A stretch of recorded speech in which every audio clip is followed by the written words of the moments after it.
Thank you, Tammy. Two questions, one on your end. Have you received any signals or message from Iran that they are willing to come back to the table, this first? And secondly, are you still sticking with the proposal that you sent to Iran, or you are open to discuss more broadly? Well, again, as we know, many things have changed in just the last few days. And so I won't speak to what messages may have been sent to Iran, which would have been, of course, to the White House and to if Secretary Rubio as the National Security Advisor. So I would ask you to check with the White House for that.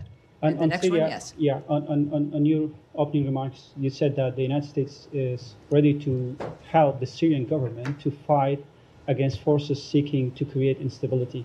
Would you elaborate that? What kind of support are you willing to offer to the Syrian interim government? Are you willing to help them or provide them military support? Well, I think already we know, of course, of the assignment as a special envoy of Ambassador Tom Barrack. Has been a very clear indicator of our commitment to helping Syria be able to be a functional and steady and stable government. He, of course, is the ambassador to Turkey, and our commitment through his work is about getting the structure, the stability of the government as functional. We also, of course, as you know, have lifted many of the sanctions to make it possible for other nations in that region to assist the new government also in becoming stronger and able to, in that region especially, deal with terrorist groups, especially deal with ISIS, and that is our commitment. So it is, I think, manifesting now very clearly, and Ambassador Barrack is there as our envoy in that regard, and it's a very exciting time with a lot of potential. Yes, sir. Yeah, yes, sir. In the gray suit there. Yes, sir. Thank you, Tammy. You've been in the negotiations process with the Iranians for almost the last 2 months at the State Department. And the Iranian foreign minister just last Friday, he said that they suspect that the negotiations with the U.S. Used as a cover for the Israeli attack. And a day after that came the U.S. raid on Iranian nuclear establishment there and the buildings. Are you able to restore the trust between you and Iran?